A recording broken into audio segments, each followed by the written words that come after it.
afternoon, everyone. Today I'm going to bring to you a new guest who has been a legal luminary and an expert in the legal field. If your action inspire others to dream more, learn more, do more, and become more, you are a leader. Introducing you none other than Mr. Badrinath Durvasula, who is the Senior Vice President and Head Legal, Essar Capital. Welcome to the show, and this is a pleasure meeting you again and doing this interview with you. Starting with my first question, you joined Essar as its Senior Vice President and Head Legal in Mumbai on June 1st. This year, at the height of the COVID pandemic, what challenges did you face? How have you gone about tackling them in your organization and outside? Before that, I want to greet the audience who will be watching this video and also the kind of various stakeholders who might be coming to see as to what experiences I dole out or the kind of a share with in this platform. And let me thank you in the beginning itself that this is one of the very unique platforms which has been created by Legal Era, which caters to a very good value proposition in terms of the legal professionals, the students, as well as the seasoned professionals who are there in this kind of a GC role as such. Okay. Having said that, I think the COVID has given a lots of opportunities.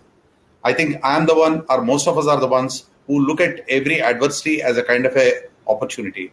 And COVID is no different than that. It's a brilliant opportunity for most of us that we adopted to new technologies, that we adopted to new situations, and we are resolving the issues day after day in the COVID, in the midst of COVID, and as the COVID is transiting as such. I joined the group at a time when I think things have come to knots in the legal world. The ongoing projects have come to a stall, completely halt. And the monies that are to be realized by the companies, they have not been paid. And the chain goes on under the subcontractors also. Even the subcontractors have not been paid and the subcontractors' works have halted. So if you look at the value proposition from the top to bottom, everywhere the economic activity has stalled. And that's where the legal professionals have come into and have to jump into the scenario to ensure that a fair justice is done. It's not that the companies will stand benefited or the clients stand benefited. No, it's not that way. It's a kind of a unique proposition, be it to the litigants or non-litigants. It has to be a unique proposition. Essar is a great company. Essar has got multiple businesses. I don't know how many businesses I have been handling, just to share with you. It's from sweeping. As we go along, I'll be deliberating about it. These are the sweeping businesses I have been handling at the moment. So it's a great opportunity when the promoters and the senior leaders of Essar Group have contacted me and stated that there lies a wonderful opportunity where I can probably give my kind of an expertise and exposure and then bring in a value to both of us. I think I accepted the challenge. When I accepted the challenge, there are two things which are weighing in my mind. One, what is it I can give it best to the organization? And what is it economically I resolve the situations and the critical things which are going on in the domain? On both fronts, looking back in about last 3 months, I completed about 3 months with Essar. In the last 3 months, I think there's a fair amount of deep dive I have done in terms of the issues that are bothering the organization. And there is also enough opportunity for me to resolve quite a few issues moving forward. I think to sum it up in one statement, the COVID is a big opportunity for the legal professionals. It's for those who think positively, it creates a value proposition. And if it is not, then it becomes a kind of a arrest at home. So I want everyone to think positive going forward also, because the COVID has not ended. I don't know how far it will continue. And we are going to face this kind of a reality going forward as well. I have known you for 12 years, and I always feel that you believe in do not follow where the path may lead. Go instead where there is no path and leave a trail. And that is what you have been doing. Prior to Essar, you served as a Vice President and General Counsel at Hindustan Construction Company, a company with 90 years in the realm of engineering and construction, real estate infrastructure, urban development, and management. What did the role involve, and what were the key takeaways? I think Hindustan Construction Company is a great company. That's in the infrastructure space. You yourself have stated that it's in existence for about 100 years now, almost like 100 years. That's 92 years plus it's in existence. They have constructed landmark buildings. They have constructed landmark projects, including Lavasa projects, the Bombay Sea Link, which you have seen in the near Bandra. There are many of the projects which are there. They constructed a number of nuclear power projects, and more importantly, they have done a fabulous job in the Jammu and Kashmir, where tunnels have been done, railway bridges have been constructed, and roads have been laid. I think these are some of the things which they have showcased in the last 90 years. But when I joined the company, the biggest challenge was twofold.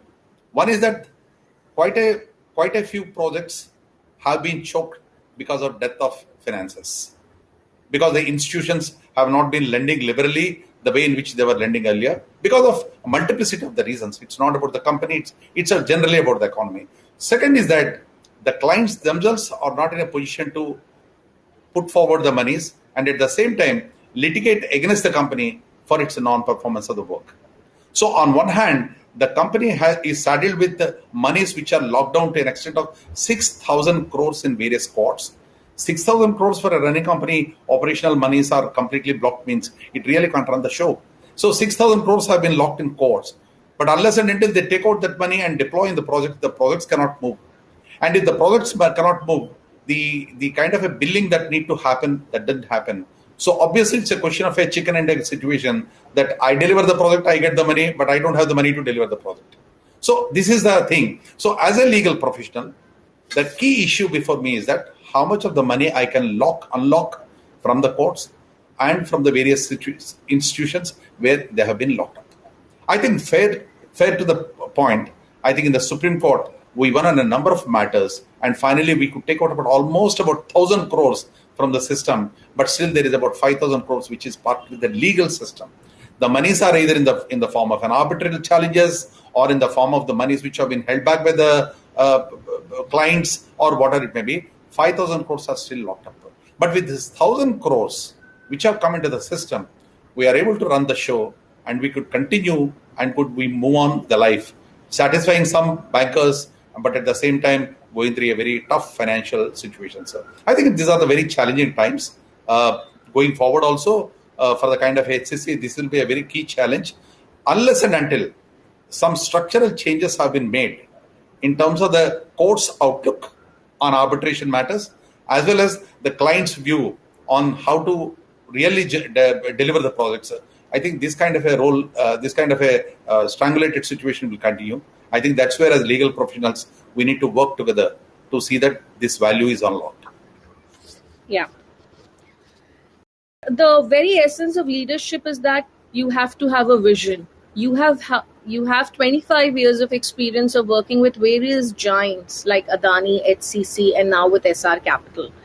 Please tell us your experience about how you have instilled the leadership qualities in you and how each organization has helped you reach there where you are today. I think the key imperative for any legal professional is to understand what the organization is really going through. Each of the organizations have got some kind of a typical situations they'll be running through. It's not only the financial, but it is about the delivery of the projects, or it will be about their visionary matrix or whatever it may be. I think as leaders, are the business leaders and the legal business head. So obviously we need to look at what the organization wants. If one can align the kind of a thought process to what the organization really wants, I think that is where half the battle is won. It's not that the legal system, the courts, the petitions, the challenges, these are something which bothers. No, they are one part of the story.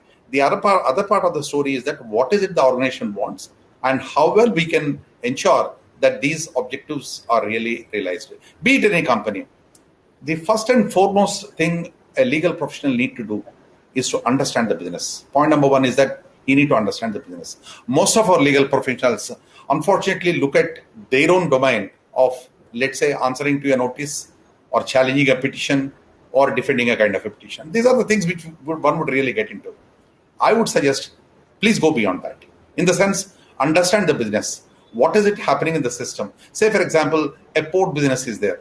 How the ports are run, who are the stakeholders for the ports, and how a port generates its revenues, how can it accumulate, and how it can move into more and more ports acquisition mode. I think if the line of business is thought in this process, then probably one would get aligned to the business and accordingly key decisions will be made. That's the first imperative.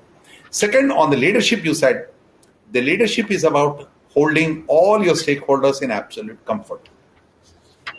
A legal professional is the one who will be constantly touted with some problem or other, stating that my this is my issue, my vendor has given me this notice, or my client has given me this kind of a nasty things to me. How do I resolve these issues? All the people keep coming to you day in and day out. I think we need to maintain our cool, calmness, but at the same time deliver what he's supposed to do. End of the day, the client is a god. Whomsoever gives you business, he is the one who need to be venerated. I think we need to step into that shoe. Let's not look at the merits, whether you are good or the other side is good. That's a secondary issue. Issue is that the one who gives you the money is the god. So that's where we need to step into the shoe of the client as to what is his genuine grievance, how best we can resolve. That's a good quality about the second part of the leadership. The third part of the leadership is that leader is not one. Leader is a multiplicity of factors. It's your own stakeholders, your own team, and your own people, and finally the entire company as such. So I think taking them together, mentoring them the way in which one should mentor, and finally giving the right virtues and exposing them to difficult situations, allowing them and enabling them to take decisions. I think that's all about the leadership. So wherever maybe you independently, I can you know it and I can verify that wherever I did that, I constantly practiced all these three traits, and I have lots of people who are my followers, who are my ex-employees, but at the same time, I have a wonderful bonding with them. You actually distinguishes your answer has a distinguish between a leader and a follower, and you definitely are a leader.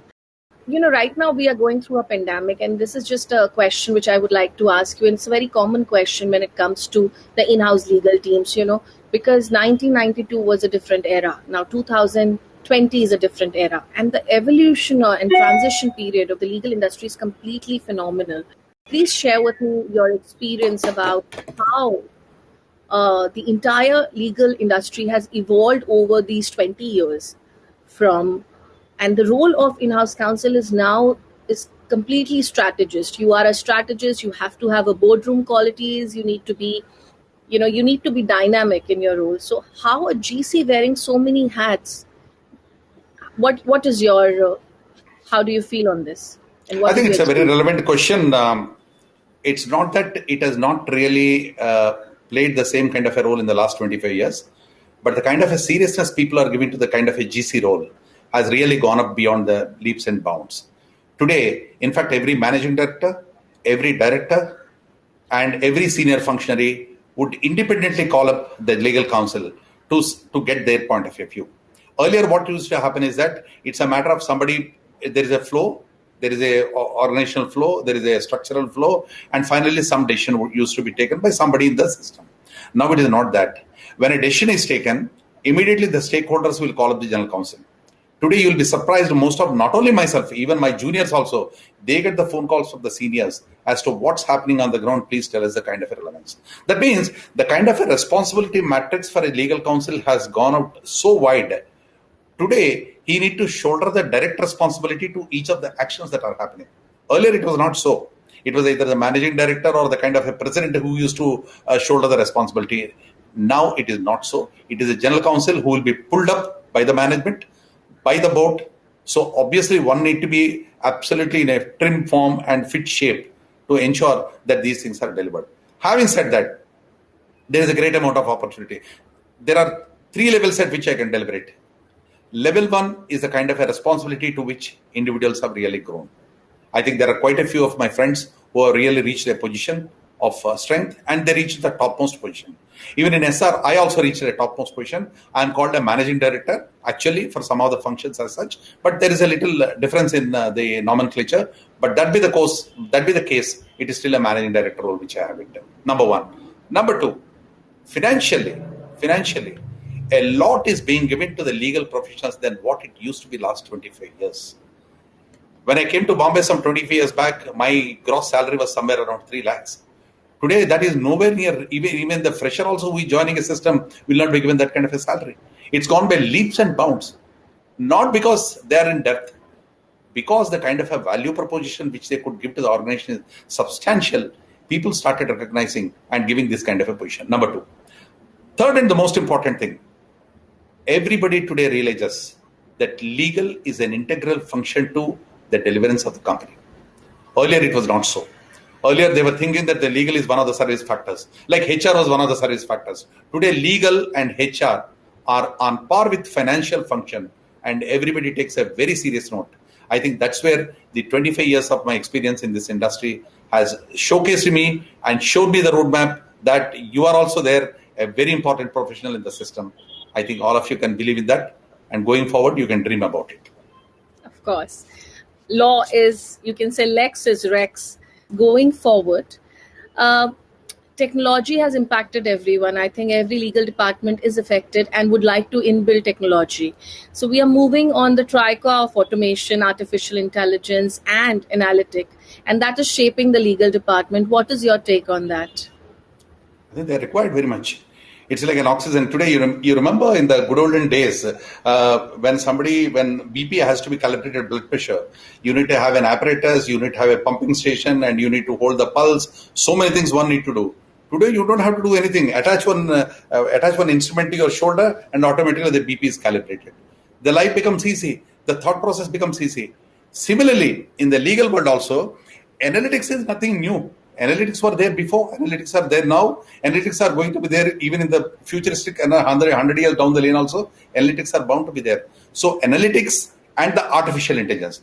Artificial intelligence is the name which has come now, but actually it is a situational analysis. Artificial intelligence is nothing but a situational analysis. What is the likely situation and what are the outcome? Okay, if you look at a flow chart, typically in the management jargon, they call it a flow charts. In the flow charts, there is a kind of a decision tree. In the decision tree, we go by the branches top to bottom.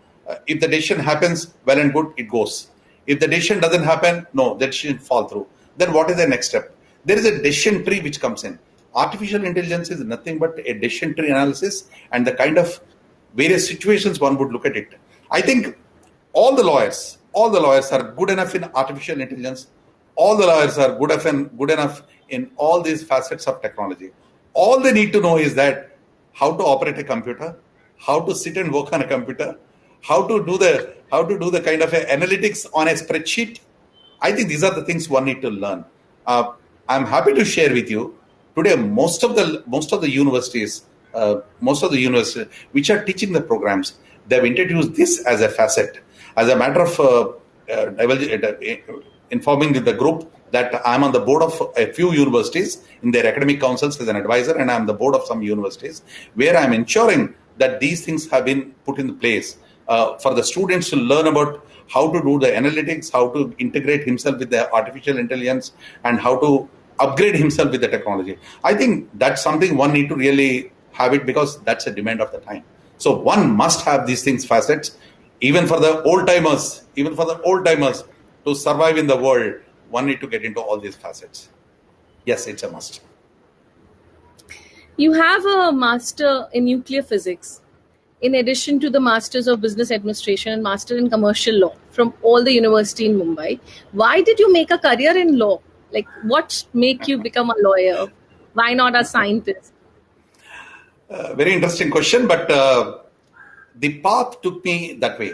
I started with nuclear physics, joined the Baba Atomic Research Center, and then where I have been put in charge of some contracts and the contractual analysis I was asked to make. Whatever be the reason, I was doing that job. When I was doing that, then I thought I might as well know about law a bit better so that I'll be in a position to give a proper advice to my masters as such. So that's where it started. But ever since I moved into the domain of the law, management also I did it, but ever since I moved into the domain of law, the kind of an opportunities it has given me are far wider. Let's look at a facet. In the management, you have two decisions, to do or not to do. Okay, that's one kind of thing. Whereas in science, it's what is doable is what you do, what is not doable is not what you do. But in law, everything is doable, everything is not doable. The kind of permutations and combinations it offers in law are something phenomenal. One cannot predict any kind of an outcome. We go with all preparedness to Supreme Court that my case is so strong and I'm bound to get the kind of a favorable order before the judge. he puts one question which has never been thought about by any one of us, and the matter is out. So at least I'm sure that most of the legal professionals who are watching me, they would know that before you go to the bench, you would have at least 100 situations, 100 questions factored, and particularly with the senior counsels. If this question is hit, what is the answer I need to give, or how best I can escape from the bench? I think the escapism is something also we need to plan here, which is not there in other professions. All we need to say is that, Your Lordship, I'll come back to you with my other sessions, or I may be permitted to withdraw my petition. Look at this. What is this retrograde step? Yes, it is very much required. So the law is the one which really challenges you to multiple dimensions. I think that's where probably I would have gone. But having said that, let me also tell you, in my profession, one of the most successful facets is my background of science.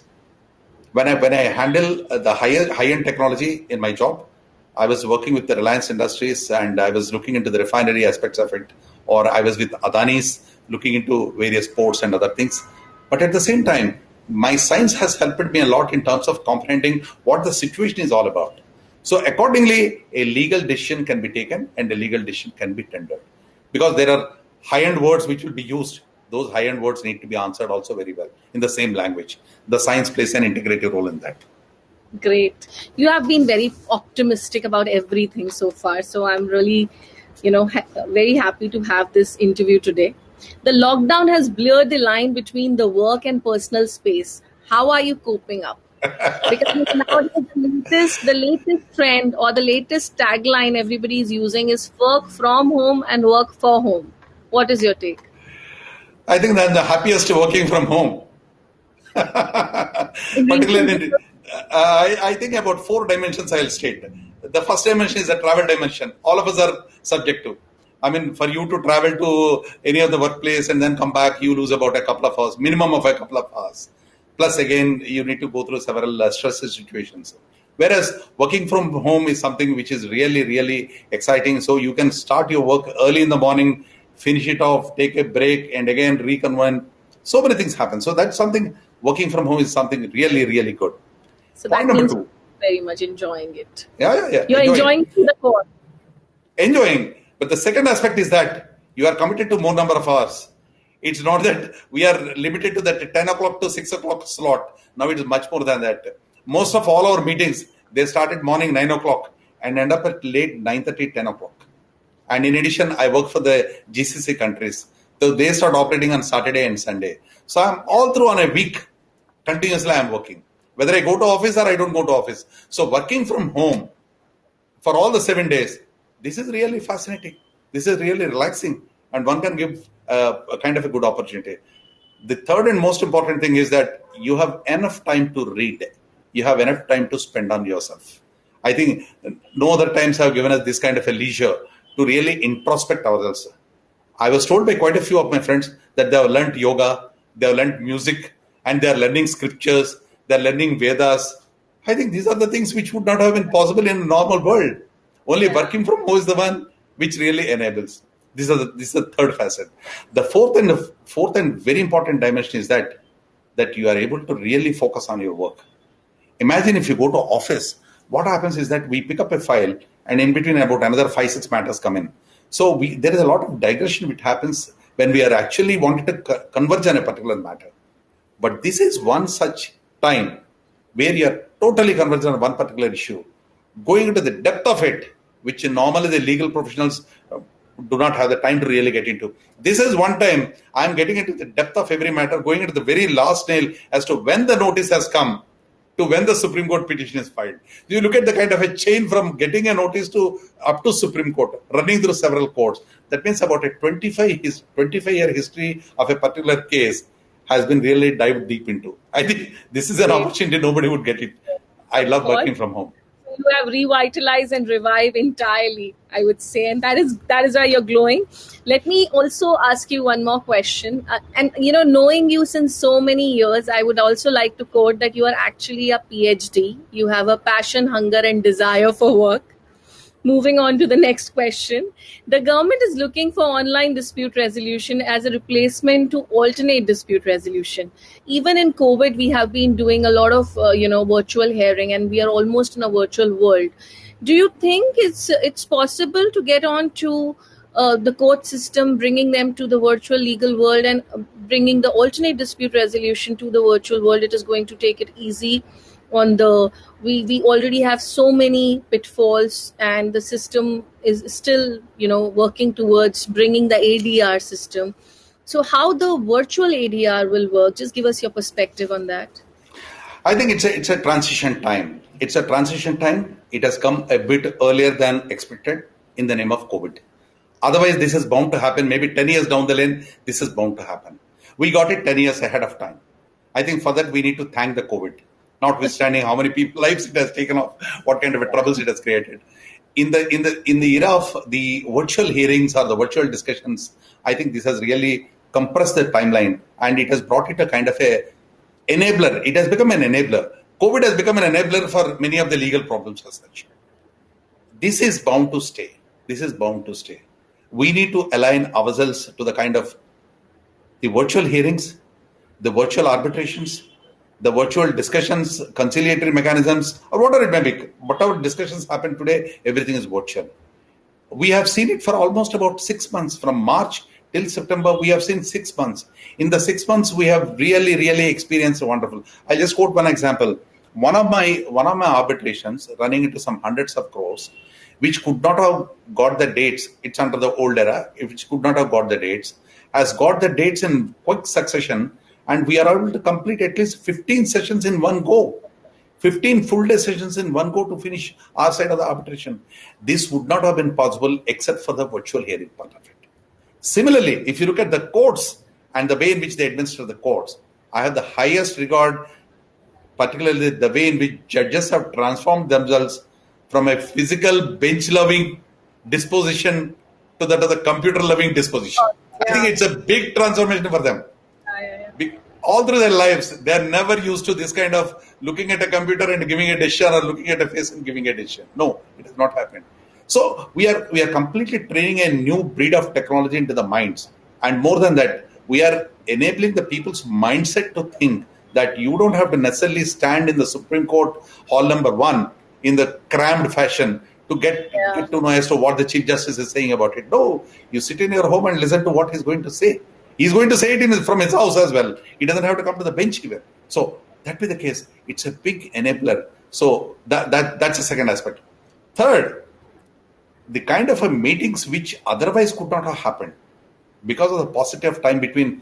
I built a number of regulators. I speak to regulators and their hierarchy of regulators. So when we speak to them, usually you don't get time to meet up with them. They give you 2 months appointment. After 2 months appointment, or after about 3 months, you get an appointment. Today it is not so. They give you an appointment from 8 to 8:30 in the night. That's fine. Half an hour in the night is good enough. 8 to 8:30, I can present my case. So the type of timelines which have really compressed, and the way in which we are heading to the future, is the one which is determined by COVID.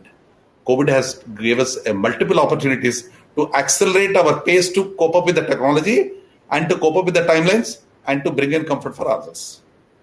Having said that, what we miss the most is a kind of an interpersonal touch and a shake hand. We are missing that shake hand. We are missing that warm hug. When I meet you, really we have a heart's flow by way of a hug or by way of a shake hand. Today we are missing that. But anyway, we can't touch each other. That's the kind of a world we are in at the moment. Going forward also, it will be the same thing. So, except for that facet, I think everything is good. And this is the way the future of the legal industry, be it an arbitration, be it a litigation, or be it a kind of a conciliatory mechanism, or be it a kind of a discussion between the parties happen, this is the way it happens, and it has to happen. Great thoughts. In fact, we were doing so many conferences, we did so many meetings, we were talking so much, and we were talking all about change. And suddenly the change has hit all of us and transformed. Wow, wonderful. Though it has pros and cons, but yeah, of course. I think the next question will have more interesting answers from you. There is a much debate in the way in which the Indian economy is going to bounce back post-COVID. Will India still be the 5 trillion economy? What are the expectations from the government, and what is your take on this? I am no economist to answer in a perfect manner, but being an optimist and being a citizen of this country who has seen it prosper in the last 50 years, from point to point, stage to stage we have come. I'll just dole out some numbers. If you look at the kind of a agri-economy vis-a-vis the service economy, agriculture, manufacturing, and servicing. These are the three components of our economy, basically. Initially, in the early 60s, agriculture used to dominate, industry abysmal, and service sector used to be pathetic. That was a kind of a combo. Today, if you look at it, service sector is the one which is on the top.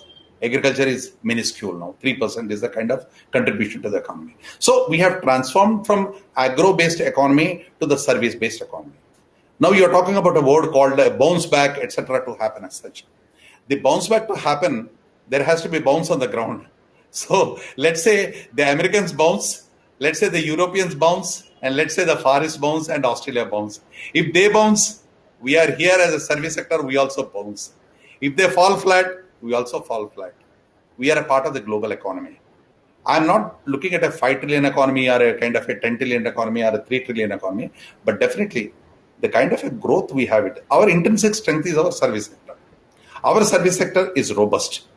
You call it anywhere in the world, you go to anywhere in the world, the services are totally dependent on the Indians as such. That's a kind of a monopolistic position we have taken in the world. We are not good at manufacturing, we are not good at agriculture, but we are totally good at the kind of a service sector. So long as our inner core strength is strong, the moment the world bounces back, we are the first people to get the benefit out of it.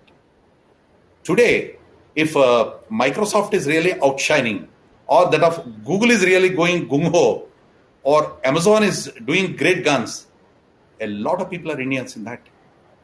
So, including my own family members are working for these companies. They're working so well in these companies. So, I could see the kind of a growth, and it is translating back home. So, India, in a way, to succeed, or the Indians to succeed, from whatever economic levels we were in to whatever economic levels which we are projecting, I have no doubt to say that we are the first people to be affected positively by any bounce back, provided the bounce happens. Of course. So, what is your advice for the young lawyers, and any book, because you're a reader, so any book that you feel that is going to help our youngsters be what is going to be our future leaders? A very thoughtful question, Aakriti. I think this is something which I never expected, but good that you asked this question. It is for the benefit of everybody.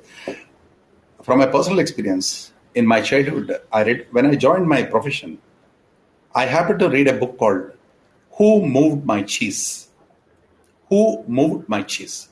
It's a very simple 40-page book. It's all about a mice in search of its food, going from place to place, and how it develops its strategy to get its food is that small book is about. Very simple, small book. Who Moved My Cheese? I think my advice to all the budding youngsters and the ones who are coming to this profession, they should read this book. That means it teaches two things. One, you don't depend on somebody to help you out. You need to help for yourself. That's the first thing. Second, there are enough opportunities available in the world. You are the one to tap the opportunities. Nobody will give the opportunities and bring them to your table. I think this is what has really planted my thoughts, planted in my mind long back. And that is where I think probably my journey has begun. And today, if I really reach the position or the kind of success I have seen, I think this is a book always at the back of my mind.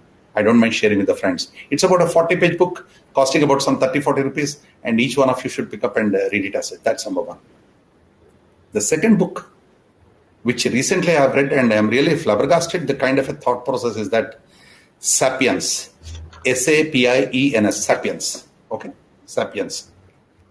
It's Nora has the one who is written the book as such. He's a British national, I think. Nora, so Sapiens. Here, how the humans have evolved at some point of time and how they really mastered over all of the species. What he tries to say is that in the good olden days, the donkeys and humans, they were together. They were sailing in the same boat. They were on equal pedestal. A donkey, a horse, a dog, and a man. All four together, they were traveling in the same path. Each one have their same rights and liabilities, etc., etc. But over a period of time, how the man has suppressed all these other three creatures. The donkeys have been pushed down, dogs have been thrown away, and horses have been one who has been mastered, and finally the man is the one who reached the top. The moral of the story is simple. How a human can really transform himself Here the donkey or a dog or that of a horse or a man. These are all situational. Okay, look at ourselves. Look at ourselves. We have many a donkeys by our sides, many a horses by our sides, and many a dogs by our side. But you are what you are. So how you really can make your way out of this clan of people and really be supreme and then really control these people is what the book tells about. I think that's where I'm highly impressed with the Sapiens. And this is one message which I'm giving everybody, that they should read two books, one for the survival, one for the dominance. Who Moved My Cheese is for the survival, and Sapiens is for the dominance. I think if these two things are there, one will be very successful in life. Great, great. So I think that is an interview with a strategist and a thought leader who knows how to sell and adjust the sell during the leaps and bounds. Great. First of all, I would like to say thank you for coming to the show. It's just the beginning of another interview series, and it was lovely speaking to you and having an afternoon spent with you. It was completely key learning experience. Thank you so much. I'm also equally thanked. I also really thank you for the kind giving me an opportunity. You're saying the first of the interviews. I'm very happy about it. One last message which I would like to tell every professional is about it, that notwithstanding the time shortcomings, notwithstanding COVIDs, continue your reading. The more you read, be it a judgment, be it an act, be it a situation, or be it a simple Times of India newspaper also. There is a lot of thought process. Lawyers are nothing but the ones who work with the brain. The brain is the one which has to be constantly be trained. I think that's where one has to take time to read the things, pen down a few things, and write a few things, and think good of other people as such. That's my simple piece of advice. It was wonderful, enlightening, and lovely. Thank you so much.